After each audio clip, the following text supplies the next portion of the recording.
Entende? Você vai chegar, você está aqui, você vai falar assim, pai, eu quero tirar minhas férias. Você não, né? O teu neto vai falar, eu quero tirar minhas férias, né? Para onde eu vou? Vou para Nova Zelândia, certamente vai ter aviões que chegam lá em 1 hora, alguma coisa assim. Vou para o Nordeste. Não, mas peraí, tem um plano até que mais ou menos interessante para passar numa colônia em Marte, ou em Plutão, ou em Vênus. Ou quem sabe em outra galáxia, fora do nosso sistema solar, quem sabe? Quem sabe? Isso é ficção científica? Pô, mas também era o celular. O celular era uma ficção científica há 20 e poucos anos atrás. Quem que imaginou internet há 20 e poucos anos atrás? Exatamente. Tá? E olha, hoje nós temos alguns gênios aí na humanidade que estão fazendo dando trabalho para os governos, como o Elon Musk. O Elon Musk não é desse planeta, cara. Esse cara é um gênio. Entende? Quando eu vejo e assisto o tempo inteiro agora o envio ao espaço daquele carro, um carro híbrido lá, né? Sim, é. E quando os dois foguetes retornam de ré, entre aspas, de ré e pousam um ao lado do outro, eu falo... Um troço totalmente controlado, né? Meu Deus, olha o que nós estamos produzindo aí. Nós não, né? Os Pois caras, né? é. Entende? Aí com o sucesso desse aí, um monte de gente está patrocinando. O Elon já tem grana. Mas um monte de gente está falando, peraí, esse cara vai revolucionar. Vou botar $1 milhão, vou botar o pessoal começa a investir em cima. Começa a né? investir. Com isso, o que ele ia fazer em 10 anos, ele faz em 2. Porque ele tem grana, então ele contrata mais técnicos, ele contrata mais instalações, ele faz as coisas mais rápidas, pesquisas 24 horas por dia, etc. E tal. Esse cara está determinado a levar uma tripulação a Marte e ele vai levar. Java, eu não sei se eu estou confundindo os nomes, cara, por causa que a gente começa a estudar demais, às vezes é muita informação e às vezes tu atribui o nome errado, a causa errada ou, né, a situação errada. Mas eu li sobre um cara que ele tem, inclusive ele tem uma empresa e ele tem um logo que é um alienzinho em todos os caminhões, em todas as, né? Não seria o Bob Bigelow? Pois é, agora eu não sei se é certo. Esse cara, ele ficou no comando da MUFON por um tempo?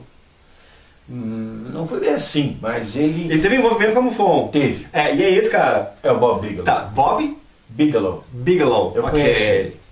Tu conhece o Bob Bigelow? Eu estive no Por que ele está usando o que seriam os greyzinhos, né? É o logo do cara, toda a empresa do cara, os caminhões do cara, tudo tem o greyzinho. Ele é apaixonado pelo assunto desde pequeno.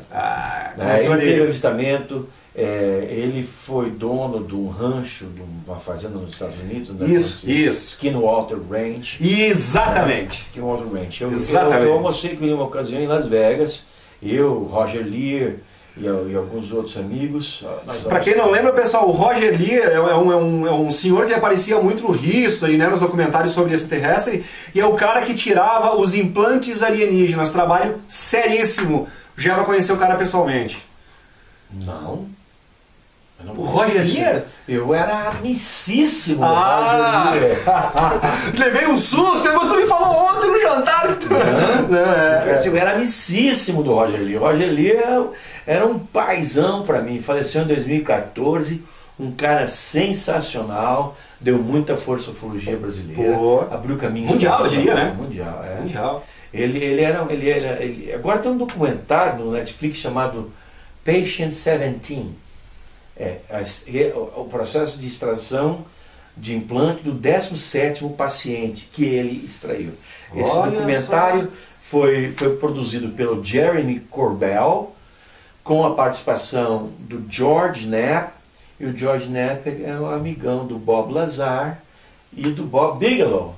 Tá tudo, e do John Lear. John Lear. Todos eles de Los Angeles. Isso. O John Lear e o Bob Lazar, o Bob Lazar conta que ele pegava o John Lear para eles ir assistir escondidos os voos, né? Por isso que foi tão breve a passagem do Bob Lazar, né? O cara não conseguiu segurar segredos do que ele ficou uns 4 meses na instalação S4, fica nas imediações da Área 51. S4. Agora, a Área 51 já não tem mais nada de extraterrestre desde 1992 ou 3.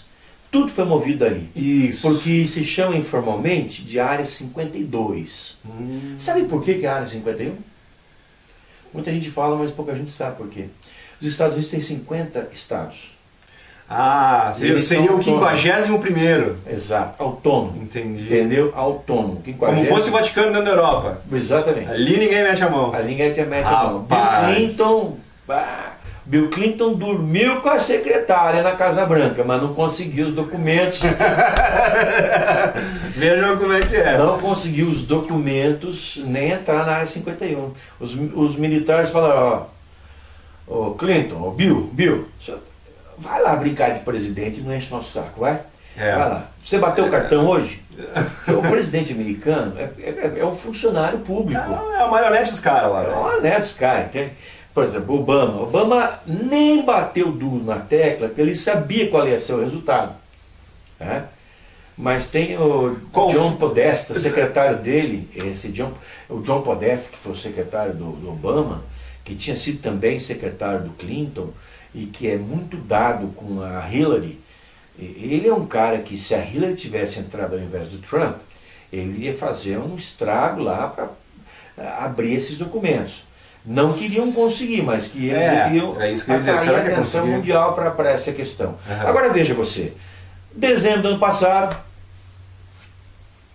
um vulcão entra em erupção nos Estados Unidos, quando um camarada chamado Luiz Elizondo, gordinho, sim, de barbichinha, revela: o Pentágono pesquisou discos voadores, o nome do programa é esse aqui, e aqui estão os vídeos a que o Pentágono chegou a fazer. Aí ele se demitiu do Pentágono e começou a dar entrevistas e mostrar os vídeos. Que o Pentágono não negou, porque ele saiu com documentos, entende? Ele foi a CNN, o USA Today, ele foi a todos os programas de televisão. Sabe o que é? Em maio ele vai estar no Brasil. Aonde? No Congresso do Aqui em Porto Alegre. Tá? Já fica a dica aí, pessoal. Já dá a data, já dá o 25 a 27 de maio. O site é ufologiabrasileira.com.br. Mais simples impossível. Ufologia Brasileira, tudo junto.com.br. Acabou. Escrito aqui atrás, ó, pessoal. ufologia.com.br. ufologiabrasileira.com.br. ufologiabrasileira.com.br. Né? Okay. Também acho informação no site da ufo.com.br. Mas o grande barato é que eu conversei com ele nessa semana, eu falei: Luiz, você confirma que você vem? Yes, AJ, I do. It will be my pleasure, sir. Not only I accept, but I'm honored. Não só eu aceito, mas eu estou honrado de descer até aí, de come down there, né, para falar. Ainda vai trazer uma equipe do History Channel para fazer um programa, alguma coisa. Porque esse evento, além de tudo, ele vai ter a participação dos membros de organismos oficiais de pesquisas ufológicas de 4 países e ainda do Brasil.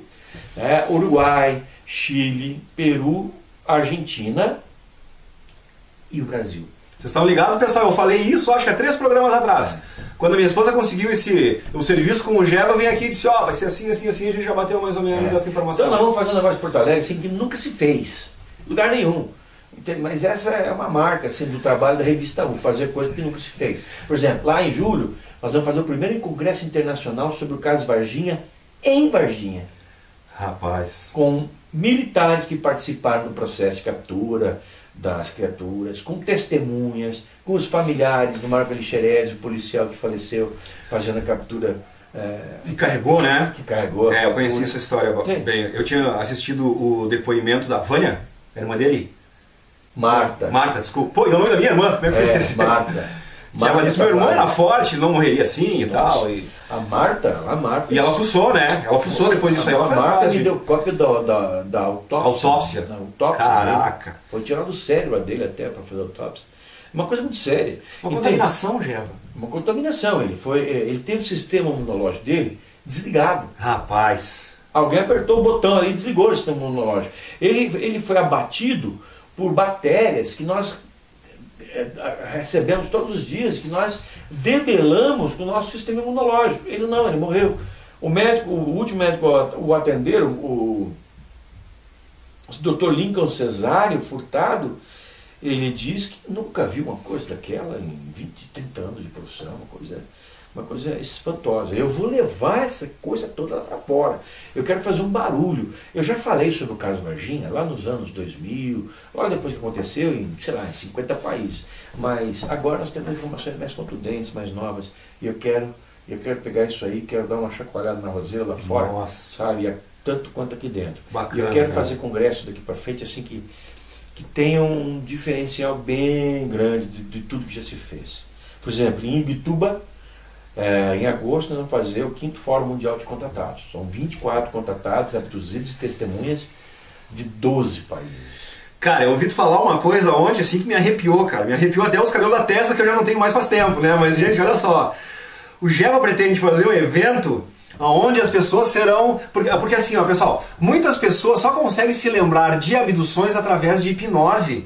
Então o Geva tem a ideia de hipnotizar os caras ao vivo na frente da plateia, para todo mundo ver o que está acontecendo. Vocês conseguem imaginar uma coisa dessas, pessoal? Nós estamos chamando para fazer esse trabalho um dos maiores hipnólogos, não o maior hipnólogo do Brasil, que é o René Weger. O René Weger, ele desenvolveu, ele dá entrevista em tudo que é programa, Jô Soares, tudo, já teve no Globo Repórter e tudo mais. Ele é uma pessoa que sim, tem um carisma muito grande e ele consegue hipnotizar. Ele diz que o método que ele desenvolveu é infalível para hipnotizar qualquer pessoa que seja psicologicamente sã. Saudável, mental. Saudável. Então o que acontece? No meio de um auditório, tenha 100, 200, 300 pessoas, sempre tem pessoas que quando você descreve os sintomas de abdução, a pessoa fala, mas isso já aconteceu comigo. Então essas pessoas vão surgir ali. Elas vão surgir e vão se submeter. Elas assinam um termo. A hipnose é indolor, a hipnose A hipnose é indolor, mas o que pode ser resgatado da hipnose não teria que ter uma certa cautela, isso, Geva? Tem que ter uma certa, não, muita cautela. Sabe por que eu tô dizendo isso, irmão? Por causa que, cara, assim, ó, eu não sou de me assustar com muita coisa, brother. Mas assim, eu tive eu nunca vi uma bolinha se mexendo no céu, nada, nada, nada. E, no entanto, eu sou convicto de que existe outro lado pelos estudos que eu fiz. Mas eu nunca tive nenhum avistamento. Porém, em 2 ocasiões, já nesses últimos 5 anos, na verdade, são de estudos profundos, 2 vezes eu acordei no meio da madrugada, né, e tive que até acordar minha esposa Mariana. Geva, assim, ó, eu não via a nave no sonho, eu estava dentro, tipo, como fosse uma garagem, como se fosse um restaurante ou um salão de baile, alguma coisa que desse acesso a uma garagem, e quando eu saí nessa garagem, com os carros ali, coisa e tal, tinha as janelas em cima desse pavilhão, e aquilo brilhou de fora para dentro de uma forma absurda. E um outro casal que estava vindo pegar o seu carro, isso no meu sonho, estava vindo pegar eles estavam mais tranquilos, não estavam dando muita bola, foram pro carro dele, mas eu sabia que tinha alguma coisa com aquela luz. E eu fiquei tão... Cara, não vi ser, eu não vi disco, eu não vi nada. Eu só sabia que tinha aquela coisa ali fora e eu não senti medo, gente. Foi pavor, a ponto de me acordar. Isso aconteceu em 2 ocasiões. Eu começo a acreditar, cara, que meu cérebro está bloqueando alguma coisa. E eu nunca falei pra ninguém isso, Geva. Por causa que é sonho, pode ser uma coisa tua, pode não ser, mas assim, ó... Por que o pavor no sonho? Por que o pavor daquela forma? Será que eu já fui abduzido, não gostei da coisa e eu me bloqueio? Sonhos do céu. Pois é! Eu tenho uma coisa semelhante. No final dos anos 80, depois de fazer um ciclo de palestras de Belém a Fortaleza, eu tive um, entre aspas, sonho, que eu estava dentro de uma coisa apertada, fechada, era côncava, né, com as luzes que se espalhavam, mas ainda assim meio escuro. Eu estava deitado não é uma cama, uma maca metálica, mas que não era fria. E eu estava ali meio que imóvel, e tinha uns carinhas aqui, ó, da altura da maca, que 2 cabecinhas aqui, 2 cabecinhas aqui, e tinha um cara... O ser maior. Aí eu fiz uma hipnose agressiva, aí as coisas mudaram, porque aí eu me lembrei que, na verdade, esse lugar não era tão apertado, era grande. Não eram só esses carinhas aqui e esse aqui, mas tinha um grupo lá, tinha um Pra grupo quem lá. não entendeu ainda, o Geva está relatando a sua abdução. A minha abdução. Tá em detalhes na internet, no Google. Eu já vi. A abdução do ufólogo Jevaer. Tá lá, entende? Então essas coisas acontecem. E quantas milhares de pessoas não têm isso e não sabem? Mas, brother, eu sou muito tangencial e é muito fácil porque o assunto, né? Ele rende, né, Java? Mas voltando ali, cara, ontem nós estávamos falando sobre isso quando tu relatou, mas pô, esse cara aqui me dava umas broncas, cara, e depois a gente desvirtuou do assunto e já falou mais em 500 coisas. Cara, que bronca foi essa que tu tomou do ET, rapaz? Deixa eu te falar. Eu acordo com a bronca.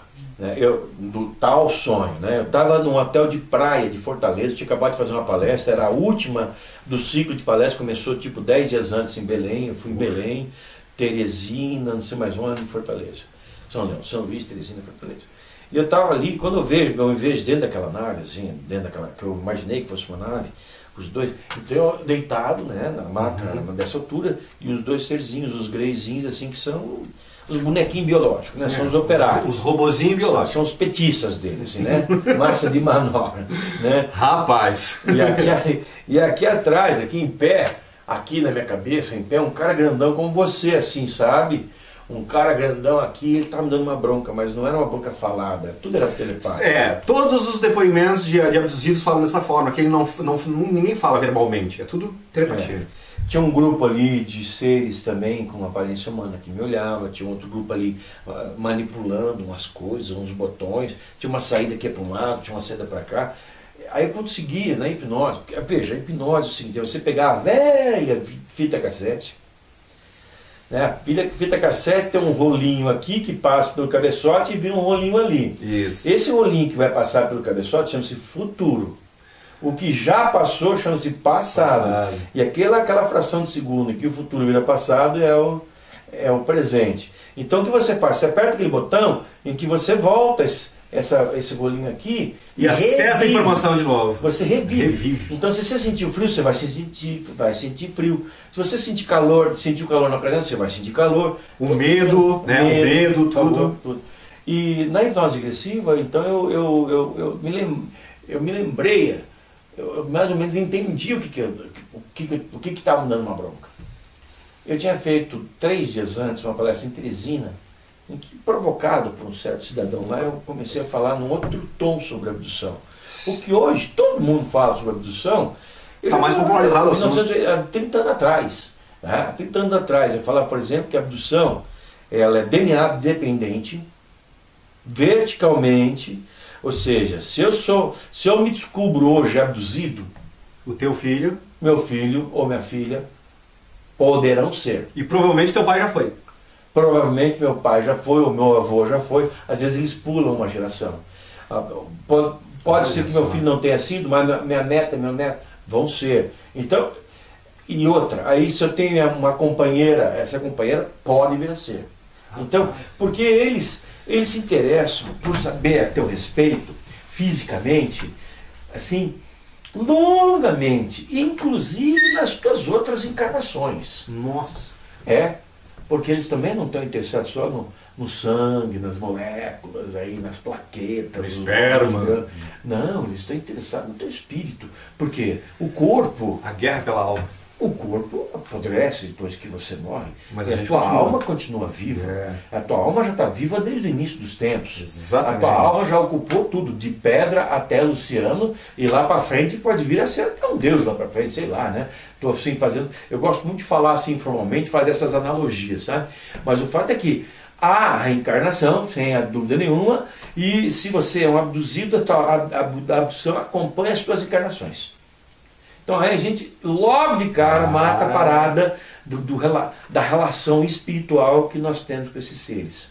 Esses seres conhecem a nossa essência espiritual. Então é disso se supor que eles também sejam entidades espirituais. Assim como nós somos corpos, matéria e espírito, eles também são. Até porque toda vez que desce um disco voador em qualquer lugar, ele pode descer ali em Minas de Camaquã.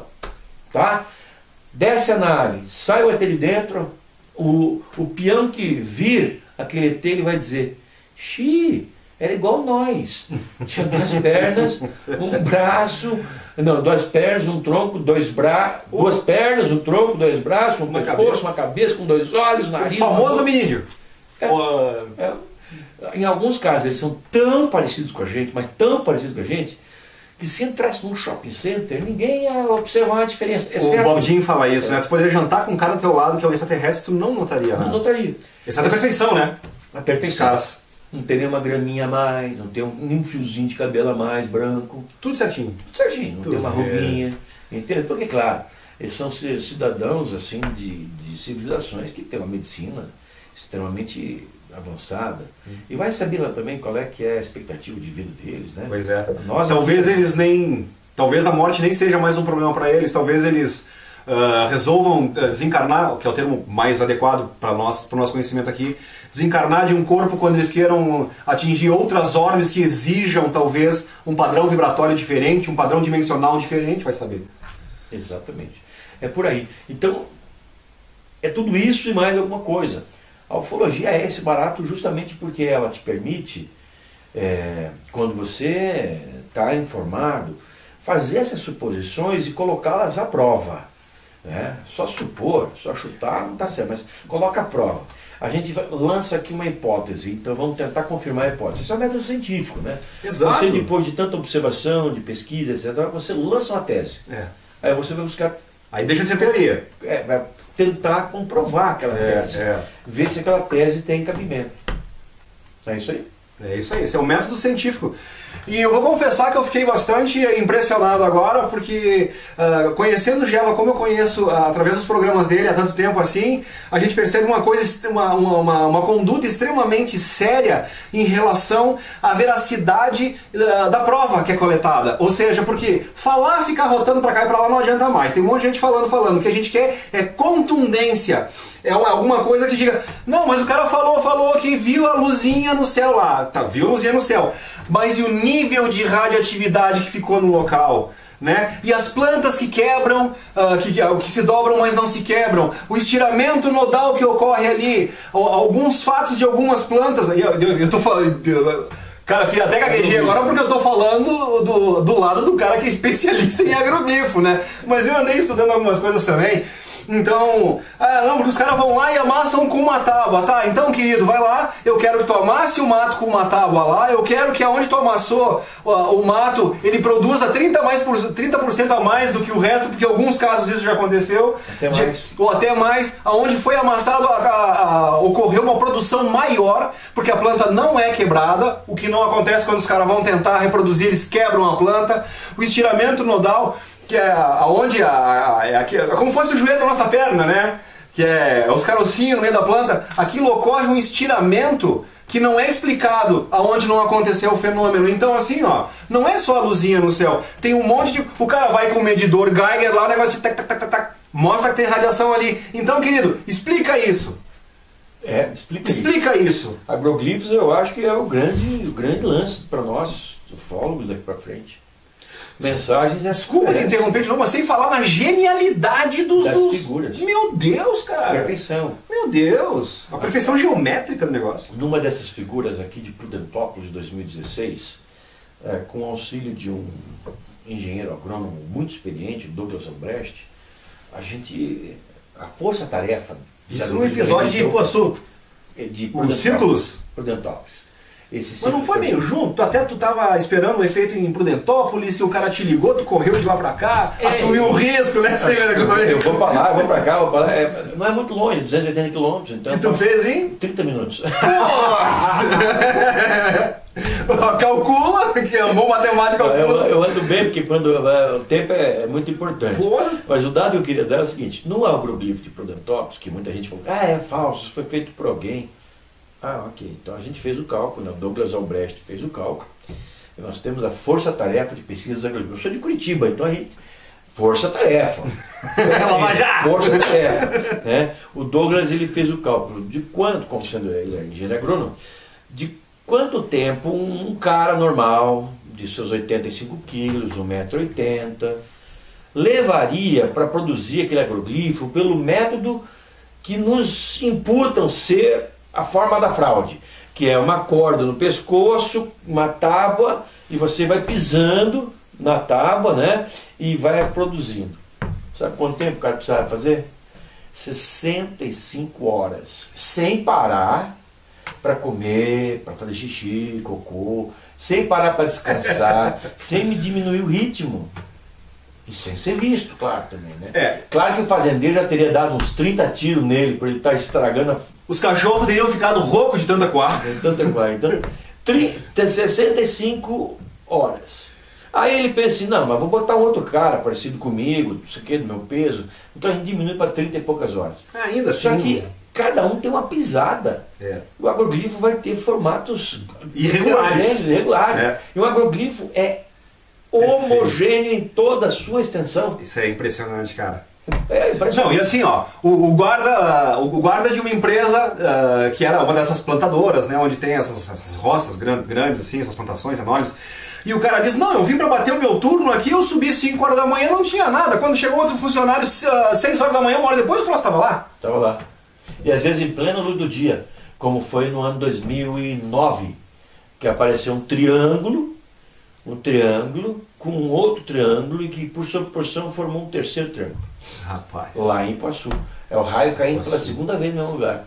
Aí depois caiu pela terceira, pela quarta, pela quinta, pela sexta. Aí aquelas vozes lá do passado que criticavam.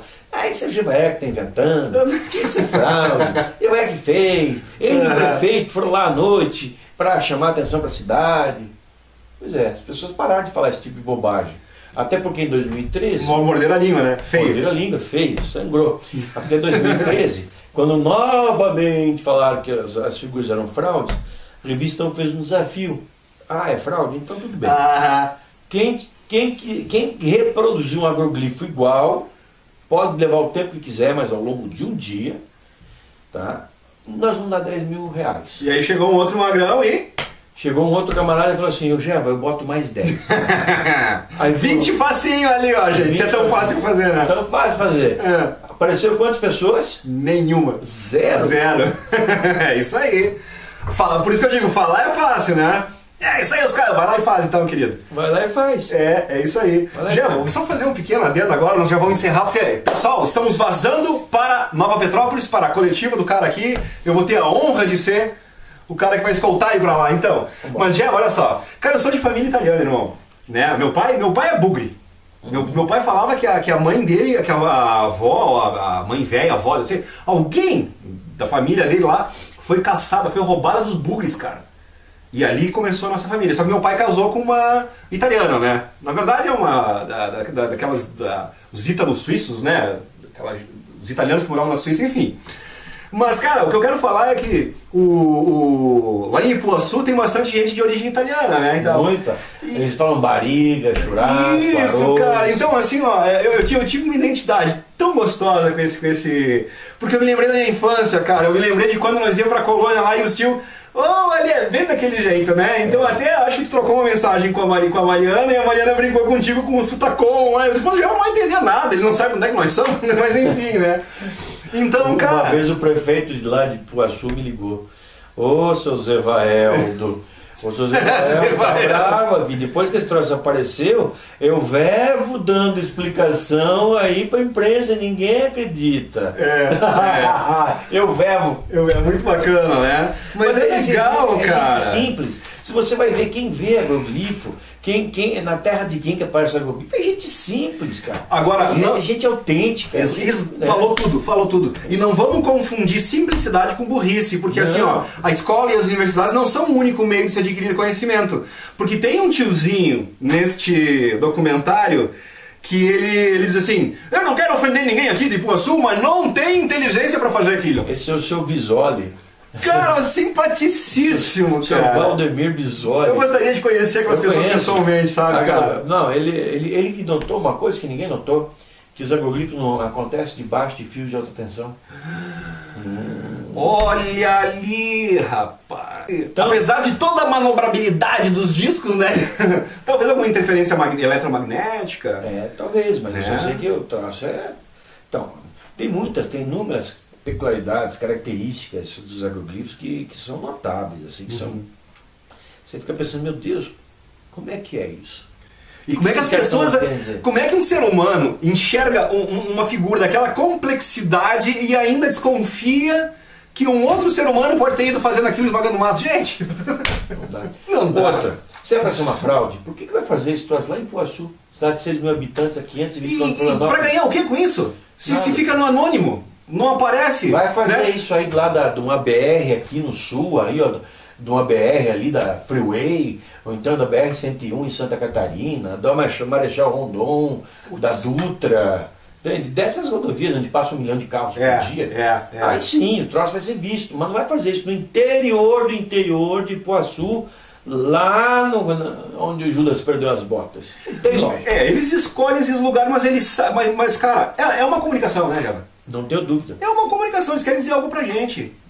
Tu já viu aquele que tem a carinha do ET que diz assim, cuidado com os portadores de falsos dons e ainda há tempo, mas futura escravização da humanidade? Cara, aquilo é punk, né? Assusta, é a parte que assusta um pouco, né, cara? A secretária é forte. É forte demais, forte demais.